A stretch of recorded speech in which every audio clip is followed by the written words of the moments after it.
महाराष्ट्रामध्ये गेली 30 वर्ष झालं गुंठेवारी चळवळ हे आम्ही निर्माण करून या महाराष्ट्रातल्या गुंठेवारी जनतेला न्याय मिळवून देण्याचं काम गेल्या अनेक वर्षामध्ये आम्ही केलेलं आहे।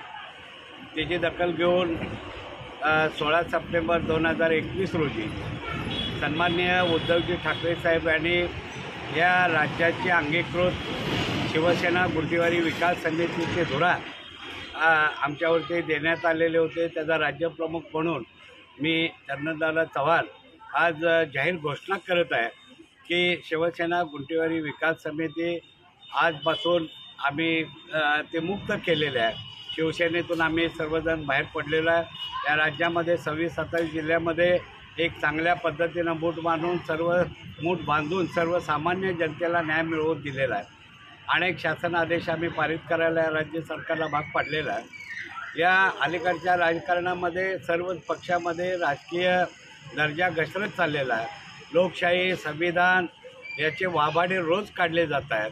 सर्वसामान्य जनतेचे प्रश्न प्रलंबित राहिलेले आहेत। सर्वसामान्यांच्या प्रश्नाकडे कुठल्याच राजकीय पक्षाचं लक्ष राहिलं नसल्यामुळं गेल्या 5-6 महिन्यापासून आम्ही सर्व जिल्हा प्रमुखांनी आणि आम्ही एक बैठक घेऊन त्याच्यामध्ये एक निर्णय घेतला की आपण स्वतंत्र प्रादेशिक पक्षाची स्थापना या माध्यमातून आपण करावी। अशा पद्धतीनं अनेक पदाधिकाऱ्यांनी सुचवल्यामुळं गेल्या 5 महिन्यामध्ये निवडणूक आयोगाची आम्ही प्रक्रिया पूर्ण करत आणलेल्या आहे।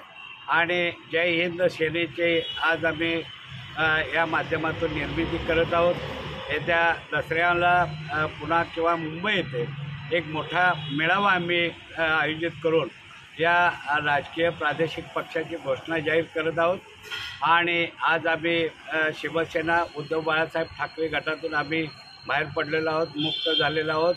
आणि हे बोलत असताना सन्माननीय उद्धवजी ठाकरे साहेब यांच्याबद्दल आम्हाला नेहमीच प्रेम जिव्हाळा राहील, कारण ते ठाकरे परिवार हा अतिशय चांगले माणसं आहेत। मात्र त्या पक्षातील जे लोक आहेत ते खालचे जे काम करणारे जे फळे आहेत त्यांचं आणि आमचे विचार न जमल्यामुळं आम्ही आता यातून बाहेर पडलेलो आहोत। आणि येत्या नजीकच्या कालावधीमध्ये संबंध महाराष्ट्रामध्ये एक आम्ही कार्यातून आमचं कार्य दाखवून देऊन जोपर्यंत या राजकारण्यांना आणि पक्षांना मताचा परिणाम जाणवून दिल्याशिवाय आम्ही स्वस्थ बसणार नाही।